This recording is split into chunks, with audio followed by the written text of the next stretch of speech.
Kenneth, we've seen Neville's speed in a variety of ways this year, but as you've played behind him and then watched him on film, what's impressed you most about him this year?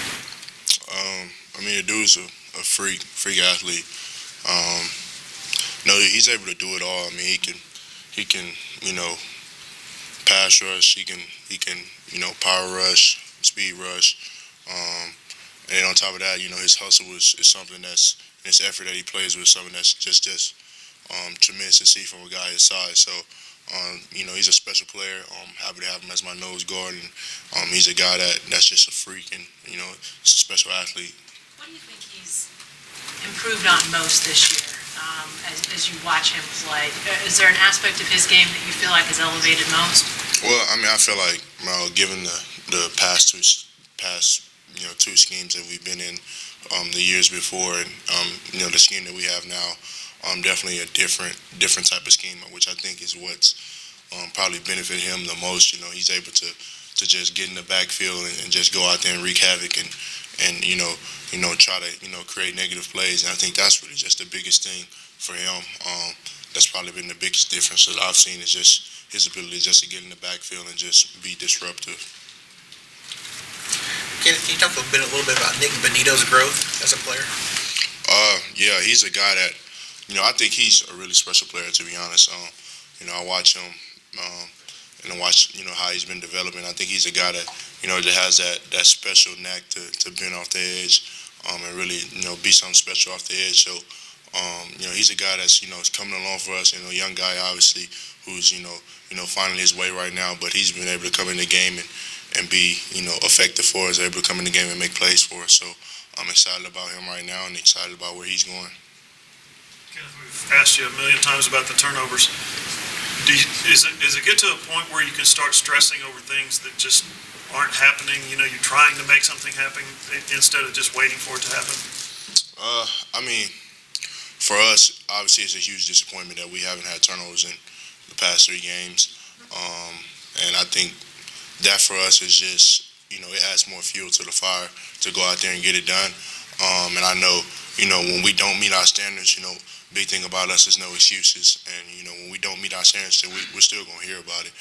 And so our coaches have been harping on it, and they're going to harp on it about us today at practice. And so, we got to get that done. And it's going to be a big emphasis around here to get it done. And so I'm looking forward to, having results come this weekend. What do you think has to change? How does it happen? Because they're so hard to predict. They're so hard to create. You have to be in the right place. You have to know exactly what's happening. You got to be a little bit lucky sometimes. Yeah, I think it's a combination of all of that, but it's also just a mindset. And I think that's really where, we have to grow as a team. It's just that mindset that, you make a play, I make a highlight. And, you may make a catch on me, and you may be able to run downfield, but, I'm going to run you down and I'm going to get the ball out. And just, realizing that, some instances, where guys may be, coming from behind, that's a perfect opportunity to get a takeaway. Just, having that mindset that it's all about the ball and that we're going to get to the ball. And so I think, we've kind of had that, mentality a little bit, but we got to take it to a whole nother level for us to create more turnovers. Kenneth, we talked to Buki last week, and he mentioned how tight you guys are. And you're not the same recruiting class, you're not the same position. So what's made you guys develop such a quick bond? Like, what do you mean? Off the field. He said that you're one of his closest friends. Oh, yeah. I'm pretty close with everybody on the defense, to be honest. I like to hang out with pretty much everybody on the defense because I feel like, if we don't hang out a lot off the field, if we don't have that bond off the field, then, how can you really expect it to be there on the field? So, just being that team guy, enjoying being around my teammates and just enjoying, being, a player at the University of Oklahoma is really just the biggest thing with me. You notice Buki having more fun this season? I feel like coaches have put him in a position to, make plays, put him in a position to, be himself, and I feel like he's taking advantage of that.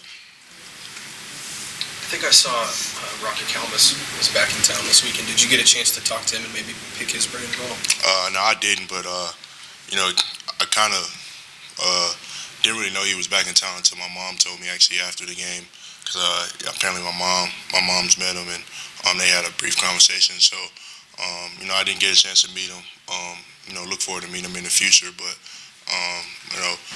definitely one of the greats around here. Definitely a guy that's do what he did, win that Pacific Trophy. Definitely a guy that I look up to.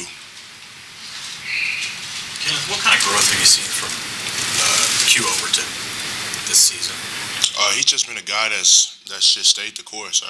I really truly believe, he's a guy that's, just despite what it's been, despite, how the process has been for him, he's always stayed the course, continued to work hard. And now you're starting to see, those things pay off for him. So he's been a guy that's been able to come in and make great plays for us. You've seen him with a sack versus Texas and stuff like that. So he's been another guy that's been able to, on that front to come in and just cause havoc and get in that backfield. Kenneth, not a guy that isn't in your position group, but Jaden Davis made his first start Saturday. What have you learned about him so far? He's a young guy he's a worker. He doesn't do too much talking. He works. He continues to work, and obviously it's paying off for him on the field. So he's a guy that can come in and make plays on the ball, and he can truly cover. And so it's just exciting.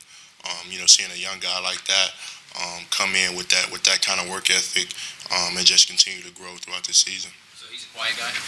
Yeah, he doesn't do too much talking. He's a guy that's just, he works and then he works some more. And so, you obviously respect a young guy like that who has that mindset to come in and just work and just do what he needs to do on the field and let his plan do all the talking.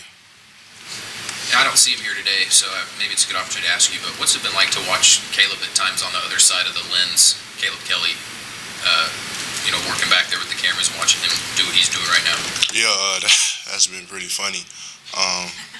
Just seeing him, obviously being behind the camera and, taking on his role that he's doing now, within his degree and stuff like that. So, I'm just happy that, he's able to, do something else to kind of get his mind off of not being on the field, and able to, attack that and really try to be the best at that. So, he's a special dude, a dude that's gonna give us all in whatever he's doing. So, definitely happy to see him. Has he cornered you and asked you any tough questions, like where the turnovers are or anything like that? No. You guys have played mostly spread offenses so far. This one's going to be a little bit different. Can you kind of talk about, does there need to be a change in mindset this week going up against an offense like Kansas State's, or how do you guys approach that? No, I watched the tape on them. Their team like to run the ball. For me, like I said before, I'm a kid in the candy shop when you want to come in and say you want to run the ball. So, our mindset is to play physical every week. And I feel like, we've done that this season. I feel like that's what we're going to do this weekend. We're going to go out there and we're going to be us. We're going to do us and let the chips fall where they may.